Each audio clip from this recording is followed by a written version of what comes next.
Assalamualaikum warahmatullahi wabarakatuh. Iya, halo teman-teman semua, teman-teman di rumah yang berperan atau berfungsi sebagai orang tua ataupun calon orang tua. Ketemu lagi bareng Ronald dan Ronald Dewi ya, Dewi. di sesi sharing parenting bersama Ronald dan Dewi. Dan buat teman-teman semua yang baru bergabung ya, di video ini kami informasikan bahwa sebelumnya kami sudah mengupload ya video-video terkait dengan parenting, karena ini adalah bagian dari program sharing parenting bersama Ronald dan Dewi di bulan Ramadan. Dan kita setiap harinya akan upload satu video pembelajaran parenting buat teman-teman semua. Nah, buat yang belum sempat ikut video sebelumnya, silakan nanti bisa berkunjung ke channel Ronald Hutagalung. Di situ ada video di sebelumnya ya, periode sebelumnya yang sudah kita upload, dan pastikan untuk subscribe dan klik loncengnya agar kemudian setiap hari ketika ada video baru, teman-teman akan dapat notifikasinya. Teman-teman akan dapatkan notifikasinya. Nah, baik teman-teman semua, pada hari ini kita akan melanjutkan pembahasan kita terkait dengan seperti apa sih tahapan periode perkembangan anak. Nah, di video sebelumnya kita sudah membahas ya, Bunda Dewi ya, terkait dengan satu konsep di mana anak itu memiliki yang namanya the absorbed mind. Ya, jadi pikiran yang mudah menyerap ya, mudah menyerap. Kalau diumpamakan seperti spons. Nah, apapun yang dilihat, didengar, dan dirasakan oleh anak, dialami oleh anak, itu diserap oleh dia ketika dia usia di 0 sampai 6 tahun. Nah, di 0 sampai 3 tahun itu semuanya diserap terlebih dahulu, kemudian semua pengalaman itu, pengetahuan itu, hal yang dia lihat, dengar, dan rasakan itu akan menjadi pondasi pada apa yang akan dia gunakan ketika usia 3 sampai 6 tahun. Karena itu kemudian sangat penting teman-teman semua bahwa di usia 0 sampai 3 tahun kita betul-betul bisa mengkondisikan anak untuk bisa menyerap sebanyak mungkin hal-hal yang positif yang itu bisa menunjang bagaimana dia gunakan ketika di periode umur 3 sampai 6 tahun. Nah, Bunda Dewi, pada hari ini kita akan bahas kelanjutannya dari the absorbed mind, apalagi yang kemudian butuh kita pahami tentang periode perkembangan. Oke. Nah, selain absorber mind itu ada hal menarik lainnya yang terjadi dan yang butuh sama-sama kita siapkan atau kita pikirkan bagaimana agar kemudian anak-anak ini bisa maksimal dalam proses pertumbuhannya. Terkait itu hal yang kedua yang pengen kita share adalah sensitive period. Nah, periode sensitif ya, jadi selain absorber mind, anak usia 0 sampai 6 tahun ini juga mengalami yang namanya sensitive period atau sensitif terhadap periode. Jadi ada beberapa hal yang kemudian muncul atau hadir di anak usia ini yang kemudian kalau kita kemudian tidak secara sengaja atau memfasilitasi kebutuhannya, maka amat sangat disayangkan karena nanti efeknya seperti tadi yang dibilang bahwa apa yang kemudian didengar, dilihat, dirasakan oleh anak dalam periode ini akan menjadi pengalaman yang kemudian akan dia gunakan untuk masuk pada periode berikutnya. Ya, oke. Nah, periode sensitif ini itu adalah sesuatu yang penting ya untuk kita sebagai orang tua mendampingi anak, karena di masa-masa seperti itu, di usia ya 0 sampai 6 tahun itulah kemudian segala sesuatu itu bisa berpengaruh besar ya. Saya cerita tentang anak saya yang laki-laki. Jadi ketika dia usia mungkin sekitar 3 tahun, dia mengeksplor seperangkat pemutar musik milik kakeknya ya. Nah, jadi kita punya waktu itu ada tape recorder, kemudian diputarkan musik. Nah, karena anak-anak dia sangat-sangat sensitif, pengen cari tahu, dia sensitif, pengen cari tahu dan sebagainya. Nah, ketika dia mengeksplor itu, tanpa sadar dia memutar tombol volume itu dengan cepat, sehingga seketika suara dari speaker yang ada itu langsung besar dan membuat dia kaget. Nah, ketika kejadian itu kemudian kita memperhatikan ada dampak lanjutan ya dari kejadian itu. Apa? Yaitu anak ya si abang ini kemudian akhirnya di masa itu menjadi sangat sensitif dengan suara keras itu. Suara keras itu menjadikan dia tidak nyaman. Karena tadi itu ada satu kejadian yang dia sangat sensitif terhadap hal itu dan kemudian membentuk satu program di dalam pikirannya. Jadi periode sensitif anak ini adalah satu periode yang krusial, yang penting sekali kita sebagai orang tua ada dan mendampingi. Karenanya kemudian kenapa orang bilang di masa anak itu ya sebaiknya kedua orang tua hadir mendampingi, karena tujuannya di situ bagaimana di saat anak betul-betul sensitif terhadap sesuatu dia didampingi. Sehingga ketika misalnya ada hal yang butuh untuk kemudian ditenangkan, ada orang yang menenangkannya. Ataupun ada hal yang bisa sebagai orang tua antisipasi agar kemudian hal sensitif di luar itu tidak kemudian berdampak buruk padanya, pada si anak, maka bisa diantisipasi. Nah, seperti itu. Oke, Bunda Dewi mungkin boleh cerita itu. Jadi, periode sensitif anak itu apa saja yang sensitif bagi si anak itu? Yang dirasakan. Nah, ada 5 hal utama ya yang pengen saya share, tapi sebenarnya banyak sih, cuman untuk saat ini saya pengen share 5 aja. Jadi yang pertama itu adalah sensitive to order atau peka terhadap keteraturan. Nah, mungkin kita sama-sama tahu ya ketika kenapa anak usia dini mudah tantrum, atau ketika selama ini mungkin si anak nyamannya ada di rumah, tapi kemudian seketika kita bawa keluar dan ketemu dengan orang-orang baru yang mungkin bagi si anak baru saat itu kesempatannya bertemu dan berkenalan. Nah, orang baru kan ketika melihat anak ataupun siapa saja lah, tidak orang baru, mereka pasti merasa ini ya gemes, kemudian pengen peluk, pengen pegang ataupun pengen cium. Tapi kan bagi si anak yang kemudian baru melihat orang ini, ada muncul kemudian ketidaknyamanan karena bagi dia lingkungan yang dia percaya adalah lingkungan yang selama ini dia dekat, jadi mungkin keluarganya atau yang orang-orang yang dalam rumahnya.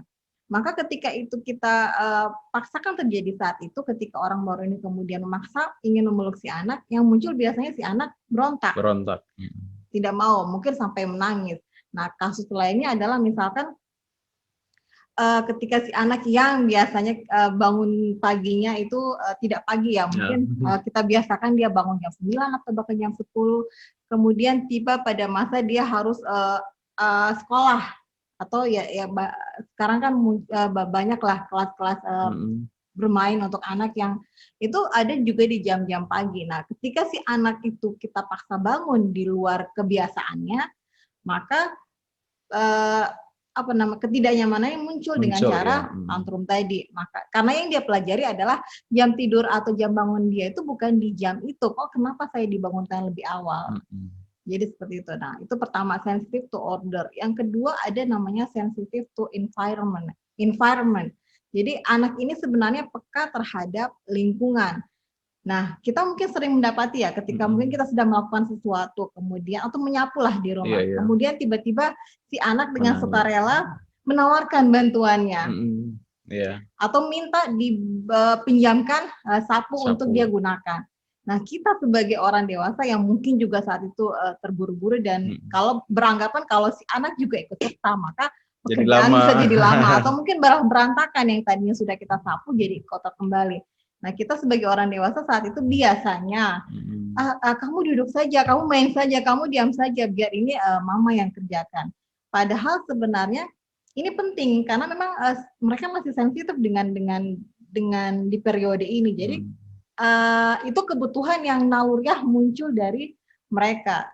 Orang dewasa ataupun kerabat ataupun orang tua yang kemudian mendapati hal ini, hal terbaik yang dilakukan adalah mengarahkan, memfasilitasi dan mengarahkan. Nah, normal lah kalau kemudian cara menyapunya juga belum se-expert orang dewasa ya, ataupun nanti ketika dia menawarkan untuk mengepel juga belum selihai orang dewasa. Tapi pelan-pelan dari kebiasaan ini, dari masa sensitif yang dia lakukan ini kemudian akan menjadikan dia terbiasa melakukan aktivitas itu. Banyak kok anak-anak di luar sana yang pada usia tertentu itu yang sudah mampu melakukan pekerjaan rumah. Rumah ya dengan baik itu. Karena memang dibiasakan ya, diberi kesempatan oleh orang tuanya. Jadi Kalau kita lihat misalnya anak-anak ngelihat temannya main dan kemudian dia pengen nimbrung main, anak-anak melihat orang tuanya lagi motong sayur misalnya di Iya, dapur dan heeh. kemudian dia pengen segera ikut megang pisau dan motong sayur. Nah, itu adalah contoh sensitive of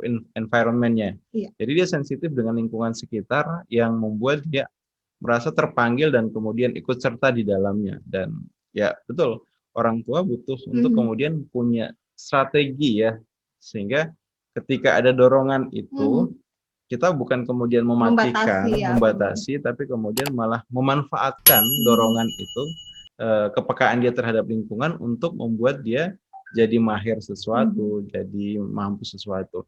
Nah, kadang-kadang Bun, misalnya kita ngelihat ada anak-anak yang ketika kita ajak jalan dan kemudian dia melihat orang yang bisa dibilang misalnya mungkin tidak lengkap organ tubuhnya. Nah, anak itu biasanya langsung dengan spontan dia bertanya, dia menunjukkan rasa iba dan itu adalah Empati contoh ya bagaimana anak-anak punya sensitive of environment yang besar yang kemudian membuat dia berpikir, peka dan kemudian bisa membuat dia semakin tahu apa yang ada di sekitarnya seperti itu. Nah, yang selanjutnya, Bun. Ya, periode sensitif selanjutnya adalah sensitive to movement. Jadi anak-anak ini sebenarnya kebutuhannya adalah bergerak. Jadi jangan heran ketika kita melihat ada anak kok sukanya lompat-lompat, sukanya lari, sukanya manjat. Nah, kita sebagai orang terdekat biasanya apa tindakan yang kita lakukan pertama kali? Melarang biasanya. Melarang kemudian, jangan panjat, jangan lari, atau misalkan kamu duduk saja dan sebagainya. Yang saya pahami adalah mungkin pembatasan ini kita lakukan karena kita sayang. Ya, pasti ya, orang tua sayang.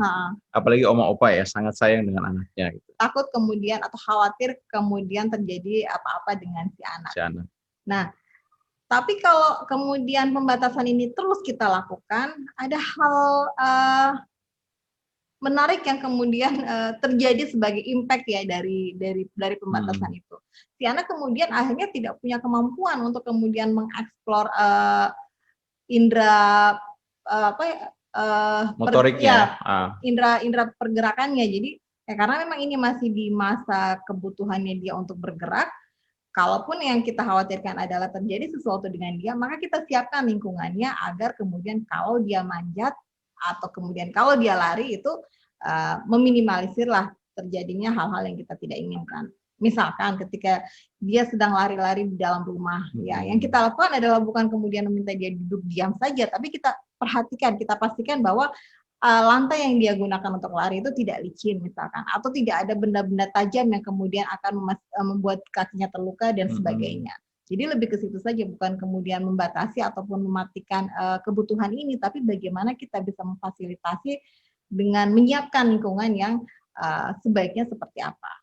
Ya, jadi sebagai contoh misalnya seperti ini, ketika anak itu dia punya dorongan ya untuk manjat ya sebagai orang tua kita butuh melihat itu sebagai itu kebutuhan anak untuk bagaimana menumbuhkan keberanian dia ya, karena apa yang akan kemudian dia panjat adalah hal baru, tantangan baru, dan kita butuh bagaimana mendorong untuk si anak memanfaatkan dorongan untuk mencoba, dorongan untuk berani melakukan hal baru itu sebagai bagian dari pembelajarannya. Jadi ya bukan kemudian kita larang, tapi kemudian kita dampingi dan kemudian misalnya bisa kita berikan petunjuk.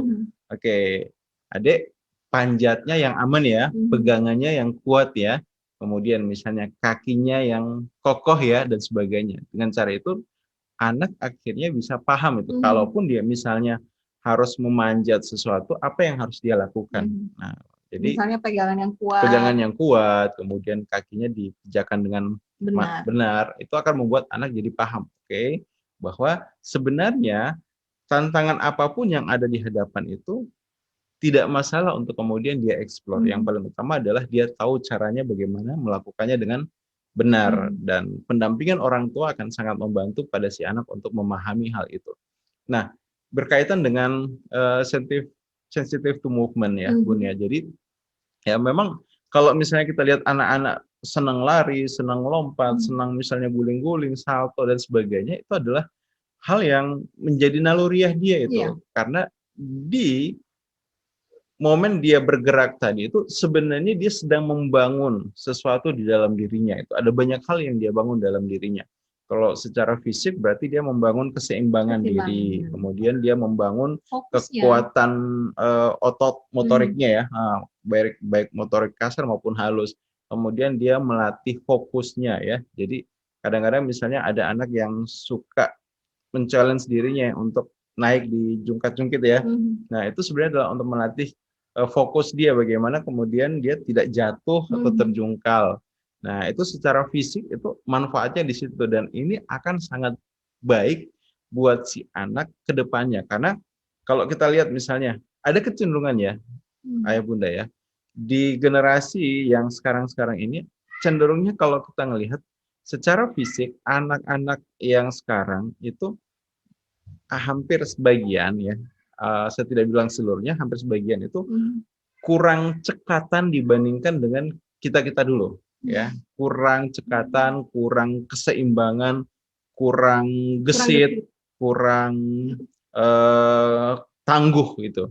Ya, kenapa? Karena bisa jadi anak-anak ini dibesarkan dengan sistem di mana mereka jarang diajak keluar rumah, jarang diberi kesempatan untuk mengeksplor, kemudian misalnya geraknya pun dibatasi, sehingga yang terjadi anak ini sejak kecil tidak melatih hal-hal yang sebenarnya dia butuhkan secara fisik untuk dia lakukan. Nah, berbeda dengan misalnya anak-anak yang kita beri kesempatan dia lari, dia kemudian manjat, dia kemudian salto, maka secara fisik dia akan lebih tangguh, lebih gesit. Dan ayah bunda bisa bayangkan kalau misalnya orang ketika dewasa tidak gesit, tidak lincah, malas bergerak, tentunya punya dampak langsung juga ya pada bagaimana performa dia ketika bekerja, performa dia ketika ada di dalam masyarakat dan sebagainya. Nah, jadi bergerak bagi anak itu adalah hal yang sangat baik yang butuh kemudian kita fasilitasi agar kemudian dia bisa melakukan itu dengan baik dan belajar banyak hal. Nah, tadi secara fisik. Nah, manfaatnya secara psikologi apa? Ya, ketika bergerak anak belajar tentang bagaimana menumbuhkan kepercayaan diri itu ya, menumbuhkan kepercayaan diri. Bagaimana ketika dia berlari, dia bangun kepercayaan dirinya dengan berlari secepat mungkin ataupun dengan keyakinan bahwa dia bisa berhenti kapan dia butuh, itu adalah hal yang juga dia latih. Selain kepercayaan diri, dia melatih diri untuk apa ya? Melatih keberanian dia juga ya, keberanian dia, kemudian melatih kegigihan dia walaupun dia capek ketika misalnya dia merasa bahwa dia pengen main lagi dan dia mendorong, mempush diri dia untuk do more ya dari yang kemudian dia rasakan. Nah, itu adalah juga bagian dari proses belajar ya. Kita lihat anak-anak yang berprestasi adalah anak-anak yang kemudian mereka mampu mengendalikan diri di saat mereka lelah, mereka tetap mau bergerak. Kenapa? Karena mereka punya cara berpikir bahwa sayalah yang mengendalikan tubuh saya itu, seperti itu. Nah, oke, nah itu sedikit tambahan Bun. Oke, mungkin yang lainnya kita bisa pindah ke sensitif. Iya. Selain 3 sensitif tadi ya, jadi ada sensitif yang keempat atau periode sensitif anak itu yang kita bahasakan sebagai sensitive of language. Jadi anak-anak ini sedang ada dalam periode sensitif dalam berbahasa, bercakap-cakap. Sekalipun yang kita tahu bahwa anak 0 sampai 3 tahun itu kebanyakan belum terstruktur ataupun ada ya sebagian juga yang bicaranya juga belum jelas. Belum jelas. Tapi bukan kemudian berarti kita sebagai orang dewasa di sekitarnya kemudian kurang mensimulasi atau kurang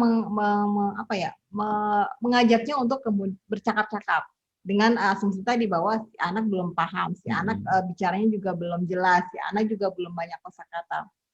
Kalau yang ini kita lakukan, maka secara otomatis kita tidak ada usaha membantu si anak untuk kemudian punya kecakapan dalam berbahasa. Nah, yang banyak terjadi di lingkungan adalah si orang dewasa tadi juga karena entah mungkin menyesuaikan bahasa dengan anak-anak, ketika dia pun harus berkomunikasi dengan anaknya, dengan si anak tadi, orang dewasa ini malah jadi bertukar. Jadi orang dewasanya kemudian bercakap-cakap, berkata-kata dengan bahasa anak-anak itu. Entah apakah maksudnya agar si anak paham dan sebagainya, tapi malah justru membuat kacau nantinya. Contohnya seperti ini. Nah, ketika si A sebagai seorang orang tua berbicara kepada anaknya karena dia tahu anaknya belum bisa bilang Susu misalnya. susu misalkan. Nah, dia bertanya ke anaknya, kamu mau cucu nak?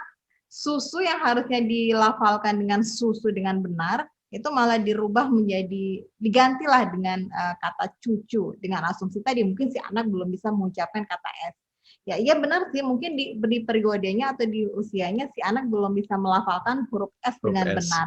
Tapi bukan berarti kemudian kita sebagai orang dewasa mengajarkan hal yang keliru. Jadi saran saya adalah ya kita bercakap-cakap dengan anak-anak menggunakan bahasa yang benar, yang seperti seharusnya.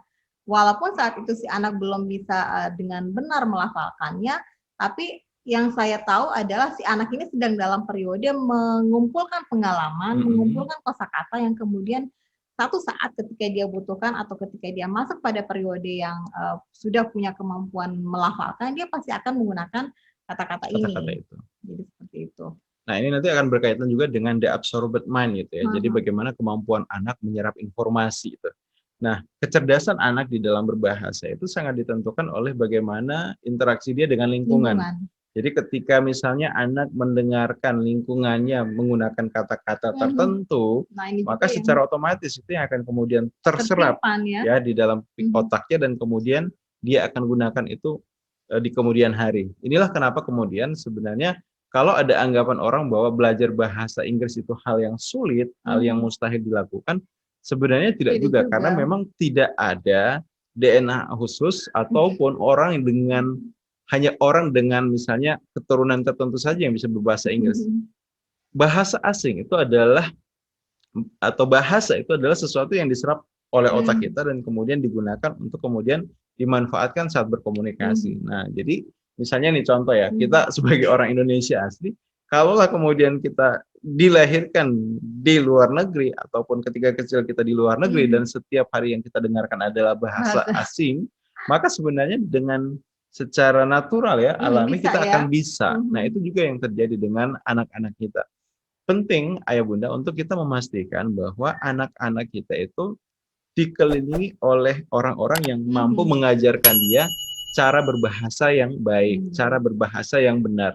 Nah, tadi yang sudah disampaikan oleh Bunda Dewi tadi, bahwa bagaimana misalnya ketika ada anak balita kemudian diajak bicara dengan bahasa-bahasa cadel supaya misalnya anak bisa mudah paham, ataupun misalnya kita yang sebagai orang tua merasa ini adalah hal yang lucu untuk dilakukan, itu mulai bisa ditinggalkan. Kita butuh bagaimana ketika berbicara dengan anak, bicaralah seolah-olah dia adalah orang dewasa yang mengerti, yang paham dengan kata-kata kita. Betul, misalnya ada kata-kata kita yang kemudian belum langsung bisa dipahami olehnya, tapi yang menarik adalah seperti ini tuh. Ketika itu kita terus gunakan, dengan sendirinya anak kita akan istilahnya dia akan tumbuh menjadi anak yang kaya dengan kosakata karena sejak kecil dia sudah mengenal sudah mengenal kata-kata itu, dia sudah memahami kata-kata itu. Jadi ini adalah hal yang penting. Nah, situasi lainnya adalah seperti ini. Kadang-kadang kita suka mengabaikan bahwa anak-anak itu juga sangat sensitif dengan bahasa-bahasa yang dia dengar di luar sana, walaupun misalnya dia tidak paham artinya. Saya ingat Bun, waktu itu ada seorang teman yang dia mengeluhkan itu anaknya suatu ketika tiba-tiba misalnya mengucapkan kata makian ya ke temannya. Padahal si orang tua ini, teman saya ini bilang tidak pernah sekalipun di rumah itu, di lingkungan yang dia tahu itu kata-kata itu keluar, terdengar. Nah, tiba-tiba si anak kok bisa ngomong seperti itu? Hanya karena emosinya si anak ini kemudian dihukum, jadi diambil cabai yang ditumbuk diolesin di mulutnya itu biar kapok si anak agar tidak mau mengucapkan kata itu, tidak lagi mengucapkan kata-kata lagi. Nah, permasalahannya adalah si anak ini bisa jadi betul dia tidak mendengar hal itu di dalam rumah, tapi dia mendengarkan itu di luar rumah. Dan yang menarik adalah ketika ditanya apakah dia paham kata-kata itu, maksud kata-kata itu apa? Ya, kata si anak ya dia tidak paham, dia tidak tahu. Tapi yang terjadi adalah seperti itu. Dia mengucapkan apa saja yang kemudian dia pikir dia dengar, seperti itu, Bun. Nah, oke. Nah, selanjutnya Iya, di yang terakhir nih ada namanya sensitive to the five sense. Jadi anak-anak ini sedang dalam masa sensitif simulasi panca inderanya. Jadi yang menariknya informasi itu diterima anak bukan saja lewat indera pendengarnya atau indera penglihatannya, tapi justru melibatkan keseluruhan panca inderanya. Mm-mm. Nah, makanya penting untuk kemudian orang tua paham dengan masa sensitif ini dan kemudian menyiapkan apa nih yang butuh saya bantu agar anak saya bisa memaksimalkan periode ini untuk punya kemampuan terhadap panca inderanya Panca yang inderanya. lain. Nah, contohnya ketika dengan alat indera perabanya, apa nih yang butuh saya siapkan, aktivitas apa yang butuh saya siapkan agar anak saya itu punya kemampuan atau paham tekstur atau sehingga dia bisa memaksimalkan peran indera perabanya. Kemudian ada indera yang lain, penciuman. Nah, bisa kita kaitkan dengan tadi yang sensitive to environment tadi, ketika kita masuk ke dapur kemudian anak terdorong atau muncul keinginannya untuk membantu, kita bisa memaksimalkan aktivitas ini dengan mengenalkan dia pada bau ya dari beberapa bumbu khas yang ada di dapur. Nah, dengan cara ini kita mensimulasi anak dia punya kemampuan nih.